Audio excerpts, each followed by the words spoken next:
ಇಲ್ಲಿ ಕೇಳ್ಕೊಂಡ್ರೆ ಲೇಟೆಸ್ಟ್ ಆಗಿ ಒಂದು ಇಂಪಾರ್ಟೆಂಟ್ ಅಪ್ಡೇಟ್ ಬಂದಿದೆ. ಮತ್ತೆ ನೀವು ಸಾಕಷ್ಟು ಜನ ಒಂದು ಪ್ರಾಬ್ಲಮ್‌ನ ಕೂಡ ಫೇಸ್ ಮಾಡ್ತಾ ಇರಾ. ಅದ್ರ ಬಗ್ಗೆನೂ ಕೂಡ ತಿಳಿಸ್ಕೊಡ್ತೀನಿ. ಇಂಪಾರ್ಟೆಂಟ್ ಕೂಡ ತುಂಬಾನೇ ವೆರಿ ಇಂಪಾರ್ಟೆಂಟ್ ಅಪ್ಡೇಟ್ ಆಗಿದೆ. ಮತ್ತೆ ನೀವೇನ್ ಪ್ರಾಬ್ಲಮ್‌ನ ಫೇಸ್ ಮಾಡ್ತಾ ಇರಾ, ಮತ್ತೆ ಏನೇನ್ ಡೌಟ್ಸ್ ಕೇಳಿದಿರಾ ಎಲ್ಲದ್ರ ಬಗ್ಗೆನೂ ಕೂಡ ಈ ಒಂದು ವಿಡಿಯೋದಲ್ಲಿ ಆನ್ಸರ್‌ನ ಮಾಡ್ತೀನಿ. ಈ ಒಂದು ವಿಡಿಯೋ ನಿಮಗೆ ಕ್ಲಿಯರ್ ಆಗಿ ಅರ್ಥ ಆಗ್ಬೇಕಂದ್ರೆ ವಿಡಿಯೋನ ಒಂದ್ ಸ್ಕಿಪ್ ಮಾಡ್ದೇನೆ ಕೊನೆವರೆಗೂ ಕೂಡ ನೋಡಿ ಎಲ್ಲ ವಿಷಯದ ಬಗ್ಗೆ ಕೂಡ ತಿಳ್ಕೊತೀರಾ.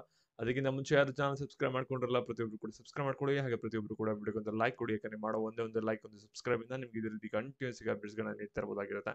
ಇವಾಗ ನಾವು ಡೈರೆಕ್ಟ್ ಆಗಿ ವಿಡಿಯೋಗೆ ಬರೋಣ. ಅದಕ್ಕಿಂತ ಮುಂಚೆ ಒಂದು ಇಂಪಾರ್ಟೆಂಟ್ ವಿಷಯ ಅಂದ್ರೆ ಇಲ್ಲಿ ಕಾಲೇಜ್ ಒಂದು ಕಾಲೇಜ್ ಪ್ರೊಡಕ್ಟರ್ ಇದೆ. ಜಸ್ಟ್ ನಿಮ್ಮ ಸಿಟಿ ರ್ಯಾಂಕಿಂಗ್ ಎಷ್ಟು ಬರುತ್ತೆ ಅಷ್ಟೇ ಎಂಟರ್ ಮಾಡಿ. ನಂತರ ನಿಮ್ಮ ಕ್ಯಾಟಗರಿ ಯಾವ್ದು ಅದನ್ನ ಸೆಲೆಕ್ಟ್ ಮಾಡ್ಕೊಳ್ಳಿ.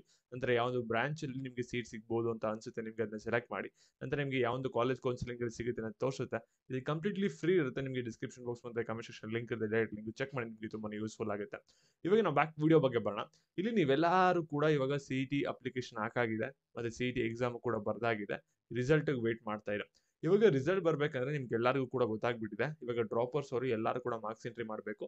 ಮತ್ತೆ ಇವಾಗ ಯಾರು ಫ್ರೆಶರ್ ಸ್ಟೂಡೆಂಟ್ಸ್ ಇದ್ದೀರಾ, ಕರ್ನಾಟಕ PU ಬೋರ್ಡ್ ಅಲ್ಲಿ ಯಾರು ಓದಿದ್ದೀರಾ ಅವ್ರು ಬಿಟ್ಟು ಮಿಕ್ದವರೆಲ್ಲ ಕೂಡ ಮಾರ್ಕ್ಸ್ ಎಂಟ್ರಿ ಮಾಡಬೇಕು ಅಂತ. ಆದ್ರೆ ನೀವು ಎಷ್ಟೊಂದು ಜನ ಈ ಒಂದು ಲಿಂಕ್ ಮೇಲೆ ಕ್ಲಿಕ್ ಮಾಡ್ತೀರಾ, ಲಾಗಿನ್ ಆಗಕ್ಕೆ ಹೋಗ್ತೀರಾ. ಆದ್ರೆ ಅಲ್ಲಿ ಇನ್ವಾಲಿಡ್ ಲಾಗಿನ್ ಡೀಟೇಲ್ಸ್ ಅಂತ ಬರ್ತಿದೆ. ಅವಾಗ ನೀವೇನ್ ಮಾಡ್ಬೇಕಾಗುತ್ತೆ ಅಂದ್ರೆ ಇಲ್ಲಿ ನೀವು ನೋಡ್ಬೋದು ಫಾರ್ಗೋಟ್ ಪಾಸ್ವರ್ಡ್ ಅಂತ ಇದೆಯಲ್ಲ, ಇದನ್ನ ಕ್ಲಿಕ್ ಮಾಡ್ಬೇಕಾಗತ್ತೆ. ಇದ್ರ ಮೇಲೆ ಕ್ಲಿಕ್ ಮಾಡ್ಬಿಟ್ಟು ನಿಮ್ ಪಾಸ್ವರ್ಡ್ ಹಳೇದು ಏನಿತ್ತಲ್ಲ ಅದನ್ನ ನೀವು ರೀಸೆಟ್ ನ ಮಾಡ್ಕೋಬೇಕಾಗುತ್ತೆ. ರೀಸೆಟ್ ಮಾಡ್ಕೊಂಡಿದ ತಕ್ಷಣ ನೀವು ತಿರ್ಗಾ ಲಾಗಿನ್ ಆದ್ರೆ ನಿಮ್ಗೆ ಒಂದು ಪೇಜ್ ಓಪನ್ ಆಗುತ್ತೆ. ಅವಾಗ ಮಾರ್ಕ್ಸ್ ಎಂಟ್ರಿ ಮಾಡ್ಬೋದು, ಏನು ಕೂಡ ತೊಂದರೆ ಆಗಲ್ಲ. ಈ ಒಂದು ಮೆಥಡ್ ನ ಫಾಲೋ ಮಾಡಿ ನಿಮ್ಮ ಪ್ರಾಬ್ಲಮ್ ಸಾಲ್ವ್ ಆಗುತ್ತೆ. ಇವಾಗ ನೀವು ಕೇಳ್ಬೋದು ಕೆ ಕಡೆಯಿಂದ ಬಂದಿರುವಂತ ಅಪ್ಡೇಟ್ ಏನು ಅಂತ. ಈ ಒಂದು ಅಪ್ಡೇಟ್ ಬಂದ್ಬಿಟ್ಟು ಒಂದು ನೋಟಿಫಿಕೇಶನ್ ಮುಖಾಂತರ ಬಂದಿಲ್ಲ, ಒಂದು ಟ್ವಿಟರ್ ಅಕೌಂಟ್ ಅಲ್ಲಿ ಬಂದಿದೆ. ಕೀ ಅವ್ರದ್ದು ಅಫಿಷಿಯಲ್ ಟ್ವಿಟರ್ ಅಕೌಂಟ್ ಅಲ್ಲಿ. ಇವಾಗ ನಿಮ್ಗೆ ಗೊತ್ತಿದೆ ಪಾಕಿಸ್ತಾನ ಮತ್ತೆ ಇಂಡಿಯಾ ನಡುವೆ ಒಂದು ಯುದ್ಧ ಆಗ್ತಿದೆ. ಆ ಒಂದು ಕಾರಣದಿಂದಾಗಿ ಜಮ್ಮು ಕಾಶ್ಮೀರ ಇರುವಂತಹ ಸ್ಟೂಡೆಂಟ್ಸ್ ಎಷ್ಟು ಜನಕ್ಕೆ ಒಂದು ಡಾಕ್ಯುಮೆಂಟ್ ವೆರಿಫಿಕೇಶನ್ ಅಟೆಂಡ್ ಮಾಡಕ್ ಆಗ್ತಾ ಇಲ್ಲ.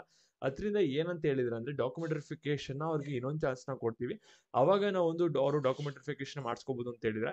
ಮತ್ತೆ ನೀವು ಕರ್ನಾಟಕದಲ್ಲಿ ಇದ್ದು ಕೂಡ ನಿಮ್ಗೆ ಏನೋ ಒಂದು ಕೆಲಸ ಇದೆ, ಬೇರೆದೇನೋ ಒಂದು ಫಂಕ್ಷನ್ ಅಲ್ಲಿ ಇದ್ದೀರಾ ಅಥವಾ ಏನೋ ಒಂದು ನಿಮ್ಗೆ ಹುಷಾರಿಲ್ಲ, ನಿಮ್ಗೂ ಕೂಡ ಡಾಕ್ಯುಮೆಂಟ್ ವೆರಿಫಿಕೇಶನ್ ಅಟೆಂಡ್ ಮಾಡಕ್ ಸಾಧ್ಯ ಆಗಿಲ್ಲ ಅಂದ್ರೆ ನಿಮ್ಗೂ ಕೂಡ ಚಾನ್ಸ್ ನ ಕೊಡ್ತೀವಿ ಅಂತ ಹೇಳಿದ್ರೆ. ಅದರಿಂದ ಡಾಕ್ಯುಮೆಂಟ್ ವೆರಿಫಿಕೇಶನ್ ನೀವು ಯಾರ್ಯಾರು ಇನ್ನೂ ಮಾಡಿಸ್ಕೊಂಡಿಲ್ಲ ಅಥವಾ ಮಿಸ್ ಆಗಿದೆ, ನಿಮಗೆ ಮತ್ತೆ ಇನ್ನೊಂದು ಅವಕಾಶ ಸಿಗುತ್ತೆ. ಮತ್ತೆ ಈ ಒಂದು ವಿಷಯ ನಿಮ್ಮ ಫ್ರೆಂಡ್ಸ್ ಗಳಿಗೆ ವಾಟ್ಸ್ಆಪ್ ಅಲ್ಲಿ ವಿಡಿಯೋ ಶೇರ್ ಮಾಡೋ ಮುಖಾಂತರ ಮಾಹಿತಿನ ತಿಳಿಸಿ. ಮತ್ತೆ ಇದೇ ರೀತಿ ಅಪ್ಡೇಟ್ ಆಗಿ ಚಾನಲ್ ಸಬ್ಸ್ಕ್ರೈಬ್ ಮಾಡ್ಕೊಳ್ಳಿ. ಏನಾದ್ರು ಪೇಯ್ಡ್ ಕೌನ್ಸಿಲಿಂಗ್ ಮೆಂಬರ್ಶಿಪ್ ಬೇಕೋ ಆನ್ಲೈನ್ ಆಫ್ಲೈನ್ ಅಂದ್ರೆ ಈ ಒಂದು ನಂಬರ್ಗೆ ವಾಟ್ಸ್ಆಪ್ ಮಾಡಿ ನಿಮಗೆ ಹೆಚ್ಚಿನ ಮಾಹಿತಿ ಸಿಗುತ್ತೆ. ಧನ್ಯವಾದಗಳು.